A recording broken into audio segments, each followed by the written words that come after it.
রহমতুল্লাহ। না, জবাব হয়নি। আসসালামু আলাইকুম রহমতুল্লাহ। আপনারা সবাই ভালো আছেন? সাংবাদিক বন্ধুরাও ভালো আছে, কিন্তু সাংবাদিক বন্ধুদের পিছনে যারা আছে তারা একটু কষ্টে আছে। তার কারণ হলো ওনারা ওনাদের পেশাগত দায়িত্ব পালন করার জন্য এখানে দাঁড়িয়ে আছে। এই সুযোগ সবরের সাথে ওনাদেরকে আপনাদেরকে দিতে হবে ইনশাআল্লাহ। কারণ আজকের এই মিটিংয়ের বক্তব্য তারা জাতির সামনে পৌঁছাবেন, বিশ্ববাসীর সামনে পৌঁছাবেন। এই জন্য যারা ধৈর্য ধরবেন, সহযোগিতা করবেন, তাদেরকে অগ্রিম ধন্যবাদ।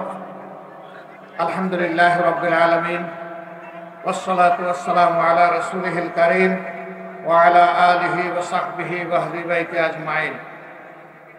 বাংলাদেশ জামাত ইসলামী ঐতিহ্যবাহী মাগুরা জেলা শাখা আয়োজিত আজকের এই বিশাল কর্মী সম্মেলনের সম্মানিত সভাপতি, প্রিয় সহকর্মী, মাগুরা জেলা শাখার সম্মানিত আমির জনাব এম.বে বাকের, সম্মানিত কেন্দ্রীয় নির্বাহী পরিষদের অন্যতম সদস্য,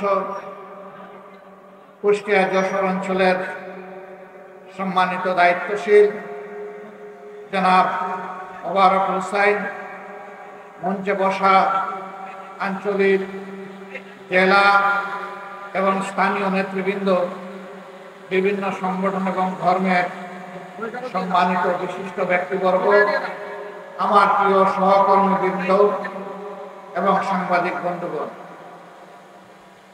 আজকে জানুয়ারি মাসের 16 তারিখ, আজ থেকে 1 বছর আগে একই মাঠে এই ধরনের একটা কর্মী সম্মেলনের চিন্তাও আমরা করি নাই। কেন করি নাই? সেই সময় এই দেশে এমন একটি সরকার গায়ের জোরে দেশ চালাচ্ছিল, যারা মানুষের মুখের ভাষা কেড়ে নিয়েছিল। মানুষ কষ্ট পেলে চিৎকার দিয়ে কাঁদতে পারত না, মানুষ ভালো লাগলে হাসতেও পারত না। মানুষের মুখে একটা অদেখা তালা ঝুলিয়ে দেওয়া হয়েছিল। কেউ যখন সরকারের ভালো কাজের প্রশংসা করত, সরকার খুব পুলকিত হতো। আবার কেউ যখন মন্দ কাজের সমালোচনা করত, আস্তে করে তাকে জেলে ঢুকিয়ে দিত। এরকম একটি ভয়ের সংস্কৃতি বিগত সরকার বাংলাদেশে চালু করেছিল। এরকম দেশ এবং সমাজ কখনো সভ্য শাসকের দেশ হতে পারে না। জনগণ সভ্য থাকলেও আমাদের শাসকরা সভ্য ছিলেন না। এই জন্য তারা জনগণকে সম্মান করতে পারেননি, ভালোবাসতে পারেননি, জনগণকে দেওয়া কথা তারা রক্ষা করতে পারেননি। আজকে শুনি আওয়ামী লীগের একজন নেতা বলেছেন, এখন চালের দাম এত কেন? তারা 2009 সালে ক্ষমতায় আসার আগে বলেছিলেন, আমাদেরকে ভোট দিলে 10 টাকা কেজি মূল্যে চাল উপহার দেব। তারা কি তাদের পুরো সময় 15 বছর, 15.5 বছর 10 টাকা কেজিতে মানুষকে চাল দিতে পেরেছিল? পারে নাই। আমি জাস্ট একটা উদাহরণ দিলাম। এইভাবে জাতিকে দেওয়া একটা ওয়াদাও তারা সত্যিকার অর্থে বাস্তবায়ন করেনি। কারণ তারা ক্ষমতায় আসেননি জাতিকে ভালো কিছু দেওয়ার জন্য, বরঞ্চ তারা ক্ষমতায় এসেছিলেন তাদের নিজেদের ভাগ্য পরিবর্তন করার জন্য। আপনাদের এখানেও তাদের অনেক নেতা ছিলেন, আপনারা তাদেরকে দেখেছেন, তারা মানুষের সাথে কেমন আচরণ করেছেন। তারা এমপি হওয়ার আগে, নেতা হওয়ার আগে, মন্ত্রী হওয়ার আগে, তারা সচিব হওয়ার আগে কেমন ছিলেন, তাদের সহায় সম্পত্তি কেমন ছিল, আর 15 বছরে খেয়ে দেখ তারা কেমন মোটা তাজা হয়েছিলেন তা আপনারা দেখেছেন। এটি শুধু মাগুরায় নয়, এ চিত্র ছিল সারা বাংলাদেশে। তারা বলতেন, কেউ কেউ বলতেন যে এই দেশ থেকে আমার পাওয়ার কিছু নেই, আমার সব কিছু আমি হারিয়েছি, এখন এই দেশকে শুধু দেওয়ার পালা। হ্যাঁ, তারা দিয়েছেন, ছুপ ছুপ রক্ত আর খাড়ে খাড়ে লাশ উপহার। এমন কোন জনপদ বাংলাদেশে নেই যেখানে তারা নির্দয়ভাবে হত্যাকাণ্ড সংগঠিত করেননি। এমনকি ক্ষমতার শেষ দিন পর্যন্ত তারা এই কাজটি করে শেষ পর্যন্ত দেশ থেকে তারা পালিয়ে গেছে। দেশ যদি আপনারই হয়ে থাকে, দেশকে, মাটিকে, মানুষকে যদি ভালোবেসে থাকেন তাহলে পালাবেন কেন? শাসক স্বৈরাচারও হতে পারে, আবার শাসকও হতে পারে। আমি একবার দারুস সালাম ব্রুনাই গিয়েছিলাম, মাত্র 2.5 লক্ষ মানুষের দেশ, পৃথিবীর সবচেয়ে ধনী দেশ। ওখানে আল্লাহ তাআলা এত খনিজ সম্পদ তাদেরকে দান করেছেন, এমন কোনো মূল্যবান খনিজ সম্পদ নেই যেটা ব্রুনাই দেশে পাওয়া যায় না। দেশটিতে 10 ঘন্টার জন্য আমি একটা সুযোগ পেয়ে ঢুকেছিলাম এই দেশটি দেখার জন্য। আমার গাইড, তিনিও বাংলাদেশের একজন বিশেষজ্ঞ চিকিৎসক ছিলেন, সেখানে সরকারি হাসপাতালে চাকরি করতেন, বাড়িটা সিরাজগঞ্জ। তিনি ঘুরে ঘুরে বিভিন্ন জায়গা দেখালেন, এর মাঝে রাজার রাজপ্রাসাদটিও দেখালেন। আমি দেখলাম রাজপ্রাসাদের সামনে পাশে কোথাও কোনো পুলিশ অথবা কোনো নিরাপত্তা রক্ষী আমার চোখে পড়ল। আমি ভালো করে খুঁটে খুঁটে দেখলাম, কোনো সিসি ক্যামেরাও দেখলাম না। আমি আমার গাইডকে জিজ্ঞেস করলাম, এটাকে রাজার পরিত্যক্ত বাড়ি নাকি বর্তমান বাসস্থান? তিনি বললেন, না, এখানেই তো তিনি বসবাস করেন। আমি বললাম যে এই দেশের রাজার কোনো নিরাপত্তার প্রয়োজন হয় না? ওই তিনি তার নিরাপত্তা আল্লাহর হাতে ছেড়ে দিয়েছেন। আমি বললাম যে কেন? তার দেশে তার কোনো দুশ্মন নাই। বলে, দুশ্মন থাকবে কেন? তিনি তার মানুষকে এতটাই ভালোবাসেন যে মানুষ তার জন্য পাগল। এই জন্য তিনি কোনো মানুষ নিরাপত্তার প্রয়োজন অনুভব করেন না। আমি বললাম, সেই পাগলামের 2-1টা নিদর্শন আমাকে দেখাতে পারবেন? উনি বললেন যে হাঁটতে হাঁটতে আপনি নিজেই দেখে নেবেন। হঠাৎ করে একটা গাড়ি সামনের দিক থেকে আসতেছে। এই গাড়ির আগে পিছনে অন্য কোনো গাড়ি কিংবা মোটর বাইক নাই। বললেন যে ওই যে রাজা মহোদয় আসতেছে, আপনার আজকে একটা সালাম পেয়ে যাবেন। তিনি রাস্তা দিয়ে গাড়ি চালাচ্ছেন আর অনবরত তার দেশের জনগণকে সালাম দিয়ে দিয়ে তিনি যাচ্ছেন। নিজেই ড্রাইভার, একাই গাড়িতে বসে আছেন, তার কোনো দেহরক্ষী পর্যন্ত দেখলাম না গাড়ি। এরপরে তিনি বললেন যে এত রাস্তা আপনি অতিক্রম করলেন, কোথাও কি কোনো ট্রেন নজরে পড়েছে? আমি বললাম, না তো। বললেন যে অন্য কোনো বাস আপনি দেখলেন পাবলিক ট্রান্সপোর্ট হিসেবে? আমি বললাম, না, তাও তো দেখিনি। বললেন যে কত মানুষকে আপনি রাস্তায় হাঁটতে দেখেছেন? আমি বললাম, না, খুব একটা, এটাও তো নজরে পড়লো না। তিনি বললেন যে এদেশের প্রত্যেকটি শ্রমিকেরও ব্যক্তিগত একটা গাড়ি আছে। এমনকি বাংলাদেশ থেকে এখানে 53,000 শ্রমিক, তিনি তখন বলেছিলেন, আজ থেকে 4 বছর আগে, 5 বছর আগে, 19 সালে, যে 53,000 শ্রমিক বাংলাদেশেরও এখানে কাজ করে, তাদেরও প্রত্যেকের এখানে গাড়ি আছে, নিজস্ব গাড়ি।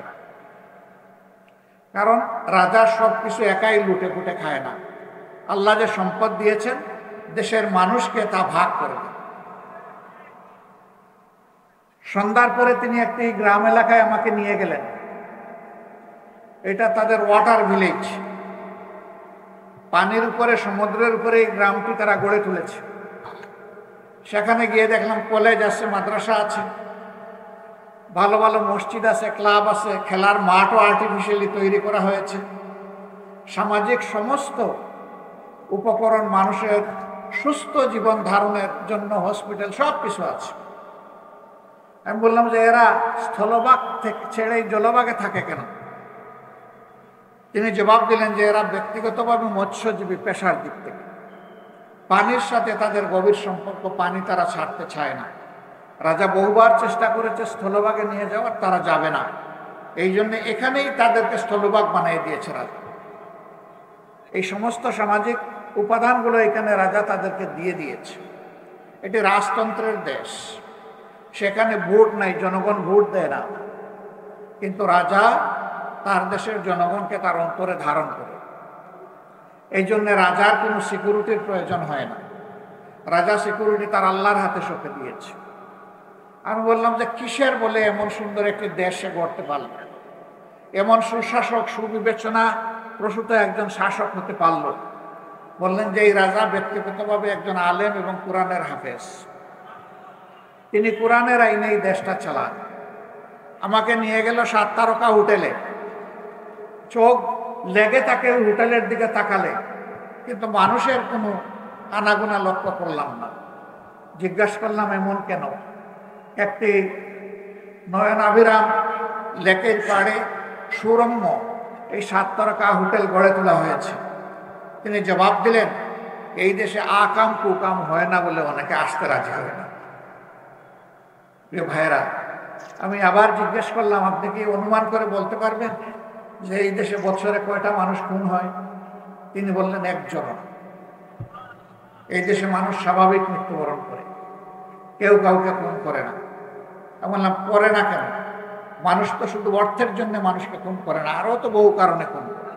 বলে যে এখানে শুধু রাজা না, প্রত্যেকটা মানুষকে ভালোবাসে। এখানে বিদেশিরা যারা কাজ করে তারা মনে করে এটা তাদের দেশ। বাংলাদেশি শ্রমিকদের কাছে 5-7 জনের কাছে নিয়ে গেলেন, ওদেরকে জিজ্ঞেস করলাম, ভাই তোমরা কেমন আছো? ওই দেশের চাইতে এখানে ভালো আছে। তো সে যদি যে দেশে কাজ করতে গিয়েছে সেই দেশটাকে নিজের দেশের চাইতে চমৎকার মনে করে, তাহলে ওই দেশকে ভালোবাসবে না কেন সে? আমি জিজ্ঞেস করলাম, দেশটা কি তোমাদের নাকি অন্যদের? বলে, যে কয়টা মুহূর্ত আছে এই দেশ আমার, এই দেশ আমাদের। এই দেশ আমরা বলবো না যে ব্রুনাইবাসী, আমরা এদেশের নাগরিক মনে করি নিজেদেরকে। কারণ নাগরিকরা যে সমস্ত সুবিধা পায় সমান সুবিধা আমরা পাই। নাগরিকদের যেমন চিকিৎসা ফ্রি, আমাদেরও চিকিৎসা ফ্রি। নাগরিকদের ছেলেমেয়েদের লেখাপড়ার খরচ ফ্রি, আমাদেরও যাদের পরিবার আছে ছেলেমেয়ের লেখাপড়ার খরচ এখানে আমাদেরকে যোগান দিতে হয় না। এমন একটা সুন্দর দেশ, ছোট্ট মানুষের দেশ। সব মিলাইয়া 5.5 লক্ষ মানুষ সেখানে বসবাস। 3 লক্ষ মানুষ বাইরে থেকে সেখানে গিয়েছে বিভিন্ন কাজ এবং পেশা নিয়ে, আর 2.5 লক্ষ মানুষ তাদের দেশের জনগণ আবাল বৃদ্ধ বনিতা। এটি দুনিয়ার একটা চমৎকার মডেল। একমাত্র কারণ সেখানে কোরআন অনুযায়ী বিচারটা পরিচালনা আর সমাজে ন্যায় বিচার প্রতিষ্ঠিত আছে। এই জন্য সমস্ত মানুষ তার অধিকার সে সঠিকভাবে বুঝে পায়। অধিকারের জন্য কাউকে মিছিল করতে হয় না, আন্দোলন করতে হয় না, দাবি তুলতে হয় না। যেমন আমাদের দেশে আমরা প্রতিদিন এই দৃশ্য দেখি, তাদের দেশে এটার প্রয়োজন হয় না। এমন একটি বাংলাদেশ আপনারা চান কিনা? চান? বাংলাদেশ জামাত ইসলামী এই ধরনের একটি বাংলাদেশ গড়ার জন্যই লড়াই করছে। আমাদের ইতিহাস দীর্ঘ লড়াই এবং সংগ্রামের। আমাদের সাংগঠনিক জীবন 41 সাল থেকে বিবেচনা করলে আজকে 84 বছর। অনেকে বলে জামাত কি একটা ব্যর্থ দল, যে 84 বছরের মধ্যে একবার ক্ষমতায় যেতে পারলো না। অথচ অনেকে দল গঠন করে ক্ষমতায় থাকা অবস্থায় আবার তারা বারবার ক্ষমতায় আসে, আবার কেউ ক্ষমতায় বাইরে থেকেও দল গঠন করে ক্ষমতায় এসেছে। জামাত কেন পারল না? হ্যাঁ, এটি জামাতের দুর্বলতা ধরে নিতে পারে। জামাত যে আদর্শের দল দেশ গঠন করতে চায়, সেই আদর্শটা ব্যাপকভাবে জনগণের মধ্যে হয়তো বা এর আগে আমরা ছড়াই দিতে পারি। আলহামদুলিল্লাহ, এখন দেশের জনগণ সব দেখেছে। এই দেশ দফায় দফায় যারা শাসন করেছেন তাদের সকলকে দেখার সুযোগ জনগণের হয়েছে। এমনকি এক সময় আমাদেরও 2 জন শীর্ষ দায়িত্বশীল সরকারের মন্ত্রী ছিলেন, তাদেরকেও দেশের জনগণ দেখার সুযোগ পেয়েছে। আমরা অন্যদের ব্যাপারে কিছুই বলবো না, মহান আল্লাহ শুকরিয়া আদায় করে বলবো যে আমাদের তখনকার আমির এবং সেক্রেটারি জেনারেল 2 জন পর্যায়ক্রমে 3টা মন্ত্রণালয় তারা সেবা দিয়েছেন মন্ত্রী হিসাবে। আলহামদুলিল্লাহ, তাদের কোনো নিকৃষ্ট দুশ্মনও বলতে পারেনি যে তাদের মন্ত্রণালয়ে দুর্নীতি কিংবা ষড়যন্ত্র ছিল। এর কারণ হচ্ছে জামাত ইসলামী কোরআনের আলোকে এই চরিত্রের রূপই গঠন করেছিল। তাদের এই মন্ত্রণালয় থেকে কোন ধর্মের লোক একথা দাবি করতে পারবে না যে তারা মন্ত্রী থাকা অবস্থায় এই মন্ত্রণালয়ে আমাদের যে হক ছিল এটা আমাদেরকে দেওয়া হয়নি। বরঞ্চ রাষ্ট্রের যে সম্পদ তাদের হাতে তুলে দেওয়া হয়েছিল, তারা দেখেননি কে কোন ধর্মের মানুষ, এটাও দেখেননি কে কোন দলের মানুষ। তারা দেখেছেন এই মানুষটা বাংলাদেশেরই একজন। এই জন্য যার যেটা পাওনা হক তাদের হাতে তারা তুলে দিয়েছিলেন। আমরা আপনাদেরকে কথা দিচ্ছি, ইনশাআল্লাহ তাআলা আযীম।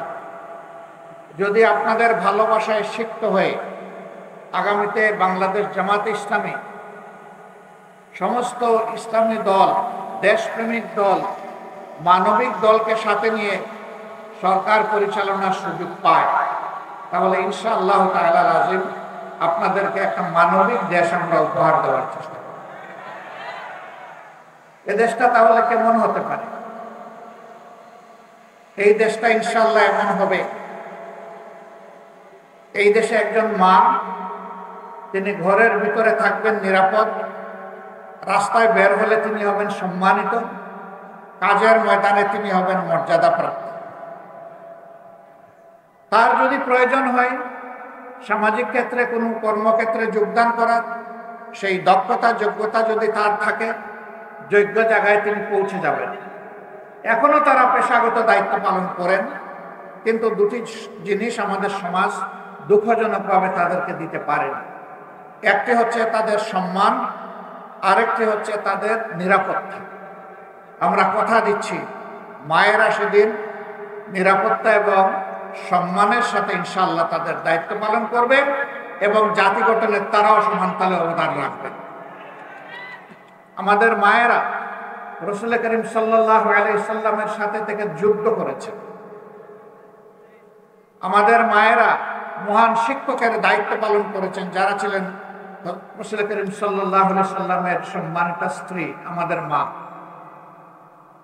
তারা ব্যবসা করেছে, সমাজ পরিচালনায় তারা ভূমিকা রেখেছেন। রাসূল করিম সাল্লাল্লাহু আলাইহি সাল্লাম যতদিন জীবিত ছিলেন তাকে পরামর্শ দিয়েছেন। তিনি যখন দুনিয়া থেকে বিদায় নিয়েছেন, 4 খলিফাকে তারা পরামর্শ দিয়েছেন। অতএব রাষ্ট্রের সকল ক্ষেত্রে মায়েরা লেগেছিল। এখন বলবেন সেই যুদ্ধে কি শুধু মুসলমানরাই অংশগ্রহণ করতে পারবে? না, রাসূল করিম সাল্লাল্লাহু আলাইহি সাল্লামের সাথে যুদ্ধে সেই দেশে বসবাসকারী অন্য ধর্মের লোকেরাও সমান তালে থেকে দেশের শত্রুর বিরুদ্ধে লড়াই করেছে। সুতরাং এইখানে দল নয়, ধর্ম নয়, দেশ আমাদের সবার। এই নীতির ভিত্তিতে যার যেটা অধিকার তার হাতে সেটা তুলে দেওয়া হবে ইনশাআল্লাহ। অনেকে বলে যে মায়েদেরকে আমরা কোণঠাসা করে ঘরের ভিতরে রাখবো, মোটেই না। রাসূল করিম সাল্লাল্লাহু আলাইহি সাল্লাম সকল কর্মক্ষেত্রে মর্যাদার সাথে, নিরাপত্তার সাথে তাদেরকে যেমন কাজের সুযোগ তৈরি করে দিয়েছিলেন, আমরাও তাদের প্রতি চরম সম্মান রেখে আমরা সেইভাবে সুযোগ দেব ইনশাআল্লাহ। আজকে দেশের শিক্ষা ব্যবস্থা বিধ্বস্ত। মানুষ আগে গ্রাম এলাকায় দেখতাম একজন লোক এন্ট্রান্স, ম্যাট্রিকুলেশন, এসএসসি পাশ করার পর তার বাড়িতে দৌড়েই আসতো তাকে দোয়া দেওয়ার জন্য, একটু দেখার জন্য যে আমার এলাকার একটা ছেলে এই লেভেলে পাশ করেছে। আরো উপরে উঠলে মানুষের শ্রদ্ধা ভালোবাসা আরো বেড়ে যেত। আর এখন শিক্ষিত মানুষ দেখলে নিরীহ মানুষ আয়াতুল কুরসি পড়ে বুকে ফুল দেয়। হ্যাঁ, সবাই না, শিক্ষিত মানুষের মধ্যে অনেক ভালো মানুষ আছে, কিন্তু বেশিরভাগ এই সমাজের অবস্থা তাই। যার কলমের জোর যত বেশি, তিনি জনগণের সম্পদ তত বেশি চুরি করেন। তাদের মধ্যে যারা সৎ, দক্ষ, তাদেরকে এই সমাজ কোণঠাসা করে না। বেটা নিজেও খাবি না, আমারও খাওয়াবি না, তোর কোনো দরকার নেই। পেট ভরে তুইও খা, আমারও দে। কিভাবে আনলে আমি তা জানবো না, তোর কাছ থেকে জানতে চাইবো না। এটাকে হারাম না হালাল এটা আমার জানার কোনো দরকার নাই। আমার আরো চাই, আরো চাই। এই সব নিয়ে শেষ পর্যন্ত আমি পালাই। অবশ্য আমার আগে টাকা পালাইয়া যায়।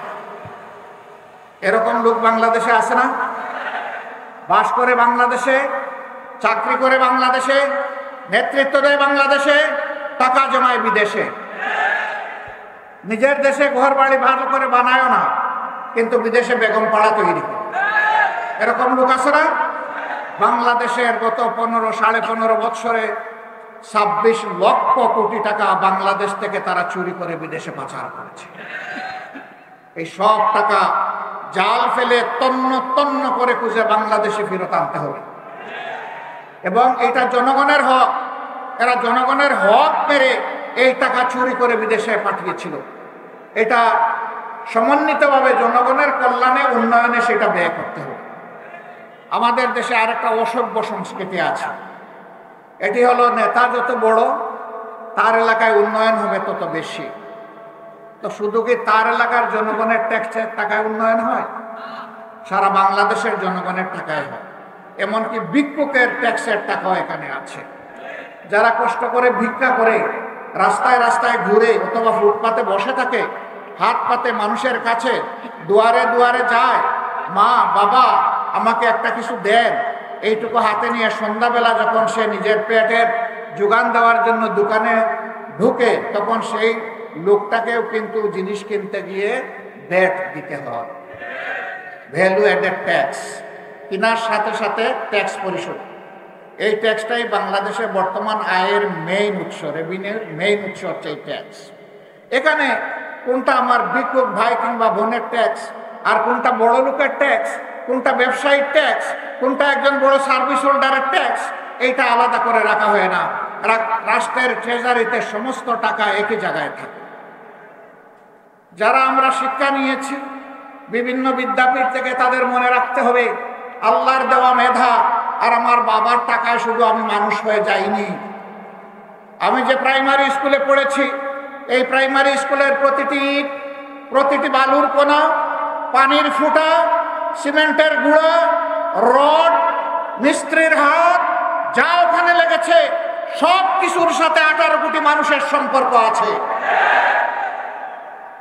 সুতরাং আমি শিক্ষিত ব্যক্তিটি 18 কোটি মানুষের কাছে দায়বদ্ধ, কারণ তাদের টাকায় আজকে আমি মানুষ হয়েছি।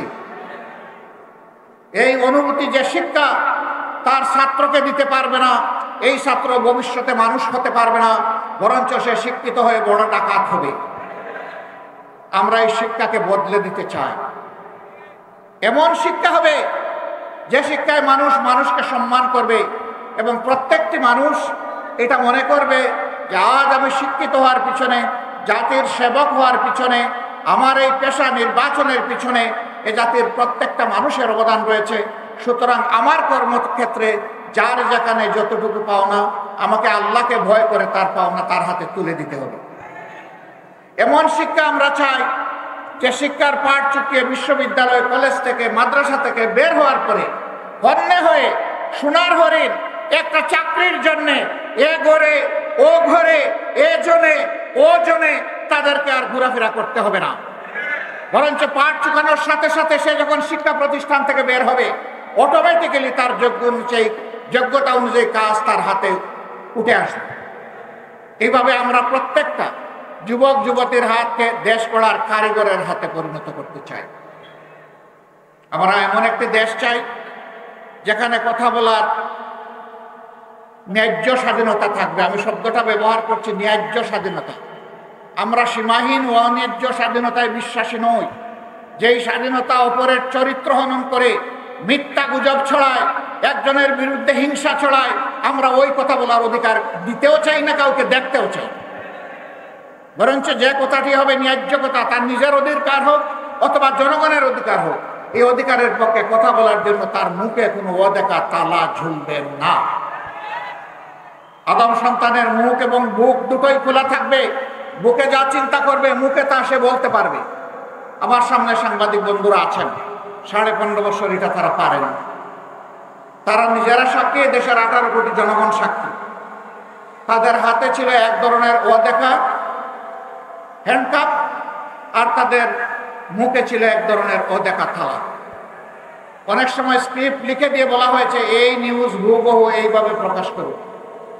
তার প্রমাণ হচ্ছে বিরোধী দল, বিশেষ করে জামাতে ইসলামের চরিত্র হনন করার জন্য, দুর্নাম করার জন্য 60টা পত্রিকায় একদিন সামনে নিয়ে বসলাম।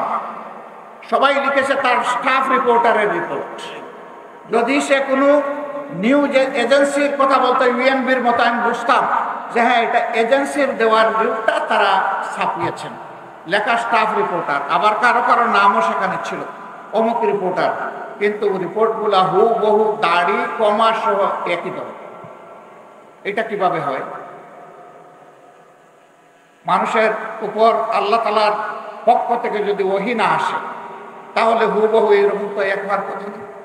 আর এই যুগে তো আর ওহী নাজিল হবে না, কারণ আল্লাহ রসুল তো আর দুনিয়ায় আসবেন না। আল্লাহ তাআলা তো কোরআনের শেষ আয়াত, যেটা সূরা মায়েদার 3য় আয়াত, আল-ইয়াওমা আকমালতু লাকুম দীনাকুম ওয়া আতমামতু আলাইকুম নি'মাতি ওয়া রাদিতু লাকুমুল ইসলামা দীনা, এটা বলে পরিষ্কার জানিয়ে দিয়েছেন আজকের দিনের পরে আর কোনো ওহী নাজিল হবে না।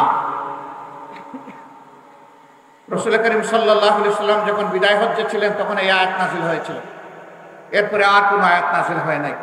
এর মাধ্যমে আল্লাহ তাআলা মানব জাতির জন্য সমস্ত কল্যাণ কালামে হাকিমে দিয়ে রেখেছেন, সুতরাং নতুন করে আর কিছু পাঠাবার প্রয়োজন নেই। তাহলে এই রিপোর্টগুলো মিলে গেল কেন?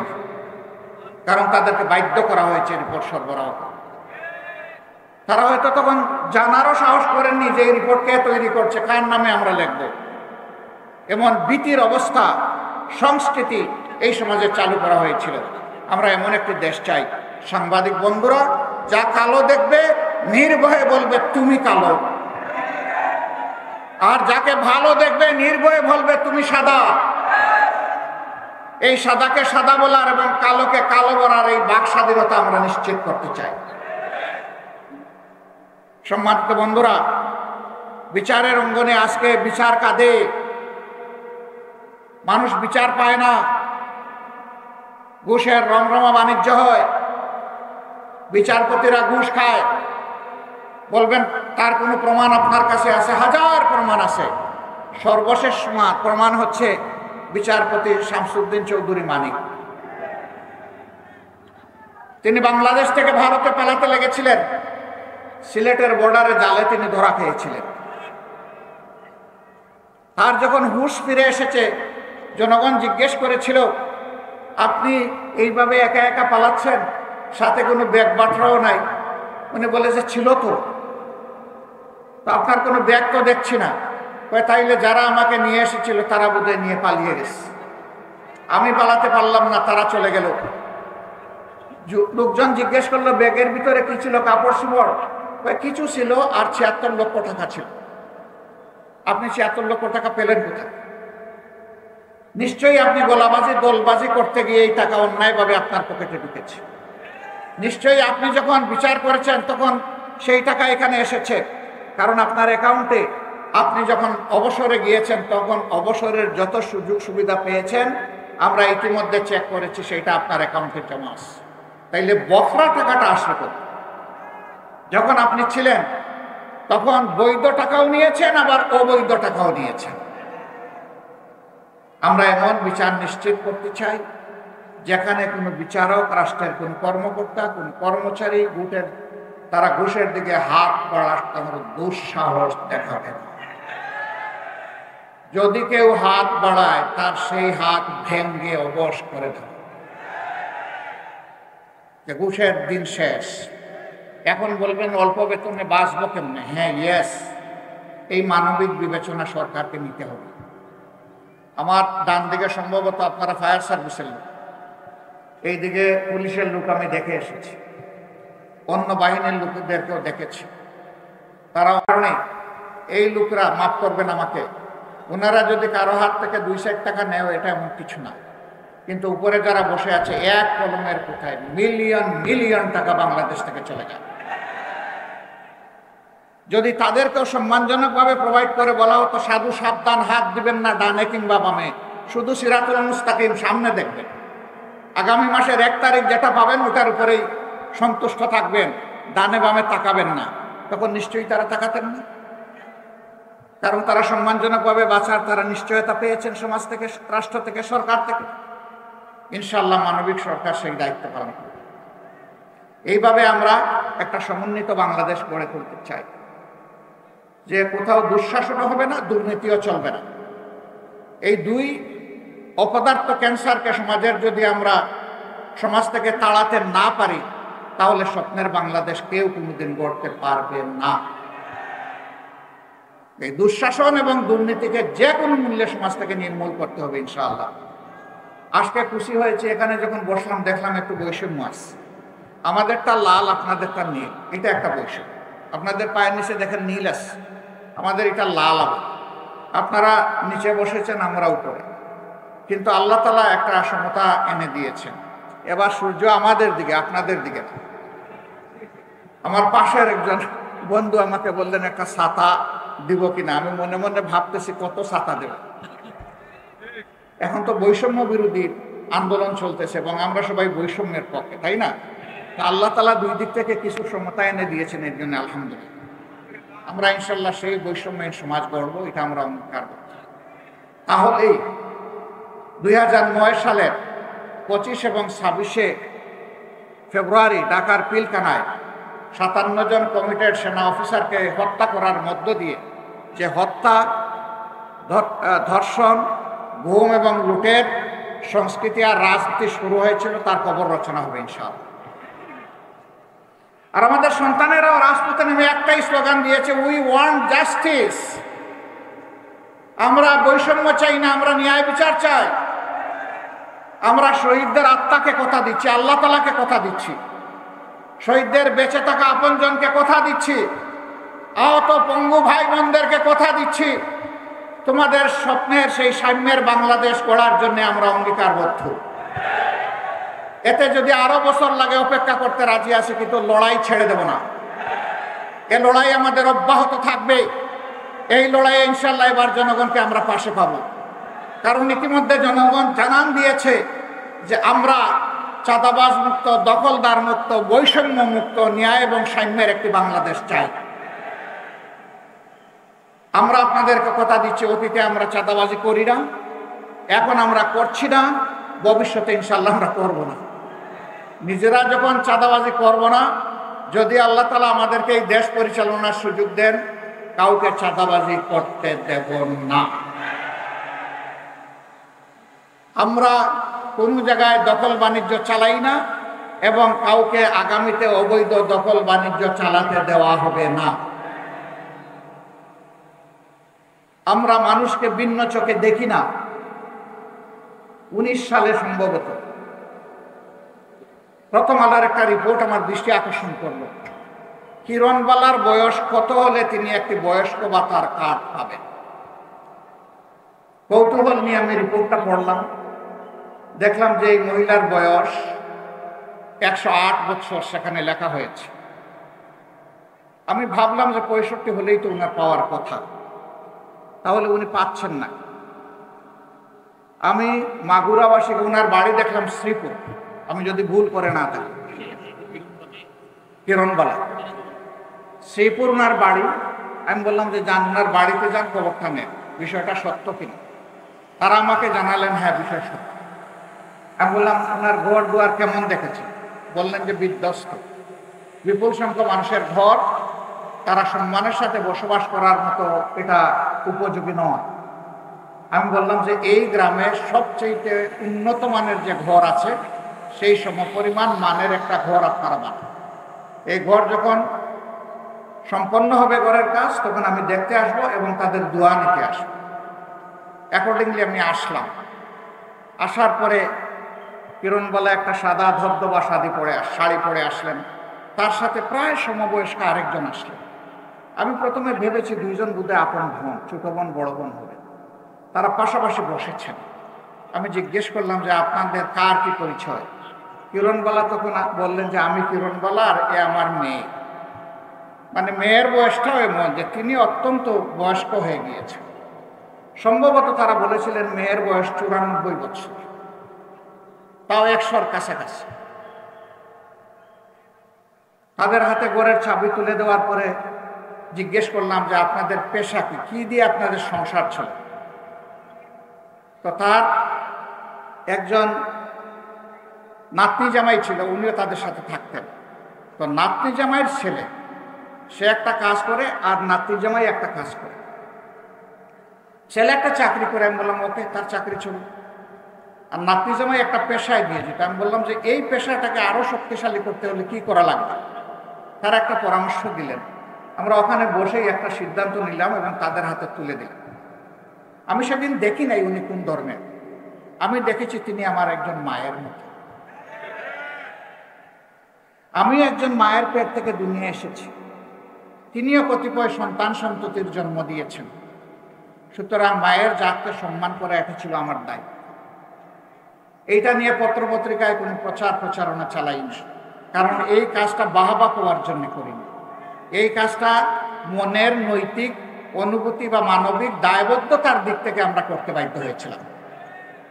আমরা সরকারে ছিলাম না, বরঞ্চ সরকারে কারা ছিল জানেন তো?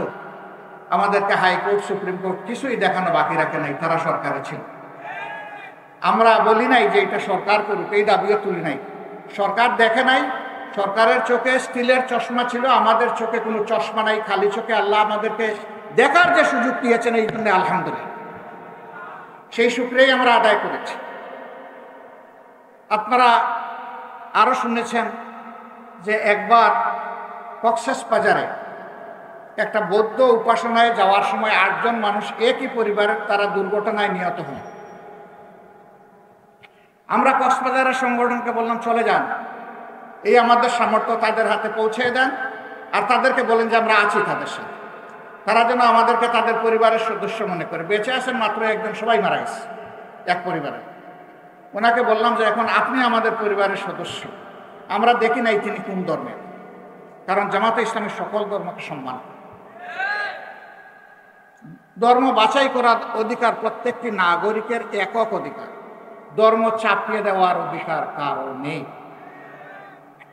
সম্মানিত ভাইয়েরা, এবারকার এই পরিবর্তনের পরে আপনারা লক্ষ্য করেছেন সকল ধর্মের উপাসনালয় আমরা আমাদের ভলেন্টিয়ারদেরকে বলে দিয়েছি, যান পাহারা দেন, মানুষের জীবন, সম্পদ এবং ইজ্জত, এই তিনটার পাহারাদারি। একেবারে অনবরত মুষলধারে বৃষ্টি পড়ছে, আবার মাঝে মাঝে রোদ উঠছে। ওই বৃষ্টিতে ভিজে যাকে যেখানে বসা হয়েছিল সে এক চুল সেখান থেকে নড়ে না। বলা হয়েছে যার যত সময় সেখানে দায়িত্ব পালনের কথা, তিনি তত সময় সেখানে স্টিলের মতো দাঁড়িয়ে থাকবেন। শুধু ব্যতিক্রম খাওয়া এবং নামাজ, এই দুইটার জন্য আপনারা সুযোগ পাবেন, বাকিটা আপনাদেরকে দাঁড়িয়ে পাহারা দিতে। আলহামদুলিল্লাহ বড় কোনো দুর্ঘটনা ঘটে নাই।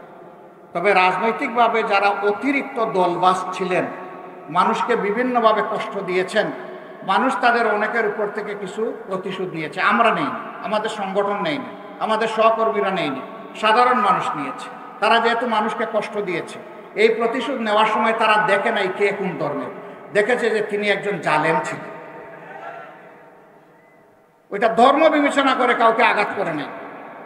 তারপরে আমরা এটাকেও সমর্থন করি না। কেন করি না? আমরা বিশ্বাস করি আইন যদি মানুষ হাতে তুলে নেয় প্রত্যেকে, এই রাষ্ট্রে কোনো শৃঙ্খলা থাকবে না। আমরা শৃঙ্খলার পক্ষে। আমরা বলেছিলাম যে আমরা নিজেরা কোনো প্রতিশোধ নেব না, তবে আমাদের উপর যে জুলুম করা হয়েছে, খুন গুম যা করা হয়েছে, লুণ্ঠন করা হয়েছে, আমরা এগুলার প্রতিকার চাইব, কিন্তু সেটা আইনের মাধ্যমে চাইব। সারা দেশে আমরা আমাদের সহকর্মীদেরকে নির্দেশ দিয়েছিলাম, মামলা দায়ের করতে গিয়ে সাবধান, শতবার চিন্তা করে মামলা দায়ের করবেন। একজন নিরীহ নিরপরাধ মানুষ যেন আমাদের মামলার আসামি না হয়। 10 জন ঠিক আছে, একজন ভুল, এই একজনের কারণে আল্লাহ আমাদেরকে ছাড়বেন না, শাস্তি দিয়ে দেবেন। আমরা তাই চেষ্টা করেছি। এই জন্য আমাদের দায়ের করা মামলাগুলোতে 500, 700, 1000 আসামি কোথাও আপনারা খুঁজে পাবেন। সুনির্দিষ্ট আসামি, যে যেখানে অপরাধ করেছে তার নাম, এর বাইরে নাই। তিনি যেই হন না কেন, তার নাম বাদ দেওয়া হয়, কারো মুখের দিকে তাকানো হয়নি। আবার বাণিজ্যেরও কোনো ইচ্ছা আমাদের ছিল না। যারা বিভিন্নভাবে আমাদেরকে অর্থনৈতিকভাবে শোষণ করেছে, লুণ্ঠন করেছে, এখন তাদেরকে কাবুতে ফেলে এখান থেকে কিছু উদ্ধার করে, এটা আমাদের উদ্দেশ্য। কারণ আল্লাহ রিজেকের মালিক, আমার রিজেক কেউ কেড়ে নিতে পারে নাই, পারবেও না। যারা নিয়েছে তারা ছুট, হয় আমি দুনিয়ায় পাবো, না হয় আখিরাতে আমি আমার সম্পদ ফেরত পাবো ইনশাআল্লাহ। আমার সম্মানিত ভাইয়েরা, সেই স্বপ্নের মানবিক বাংলাদেশটা আমরা করতে চাই। আপনারা কি এই দেশ গড়ার কাজে আরেকবার শপথ নিতে পারবেন? বুঝে শুনে বলেন পারবেন? তাহলে লড়াই কিন্তু শেষ হয়নি, লড়াই কিন্তু শেষ হয়নি, লড়াই সামনে অনেক রয়ে গেছে।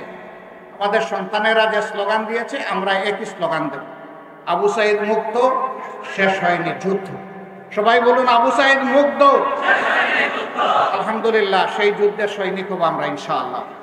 নিজের জন্য, প্রিয় দেশের জন্য। নিজের জন্য এই কারণে, দেশ যদি ভালো থাকে আমিও ভালো থাকবো, দেশ যদি ভালো থাকে না আমিও ভালো থাকবো না।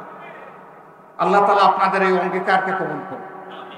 আপনারা মাগুরার প্রত্যেকটি ঘরে ঘরে আমাদের সালাম পৌঁছে দেবেন। অন্য ধর্মের যারা আছেন তাদের কাছে আদাব এবং শ্রদ্ধা পৌঁছে দেবেন। এখানে বিভিন্ন ধর্মের ভাইয়েরা এসেছেন, মন খুলে তারা কথা বলেছেন। আমি তাদেরকে মোবারকবাদ জানাই এবং কৃতজ্ঞতা জানাই। তারা আমাদের দাওয়াত কবুল করে এখানে এসেছেন। আমরা হাতে হাত ধরে কাঁধে কাঁধ রেখে আগামীতে বৈষম্যহীন সমাজ গড়ব ইনশাআল্লাহ। আমরা তাদেরকে কথা দিচ্ছি, যেমন সম্মানটি আজকে আপনারা আমাদেরকে দেখালেন, আগামী দিনে তেমন সম্মান অথবা তার চাইতে ভালো সম্মান যেন আপনাদেরকে দেখাতে পারি। আল্লাহ যেন আমাদেরকে তৌফিক দান করেন। সবাইকে ধন্যবাদ। আসসালামু আলাইকুম রহমতুল্লাহ। আল্লাহ হাফিজ। বাংলাদেশ জিন্দাবাদ। বাংলাদেশ জামাতে ইসলামী জিন্দাবাদ।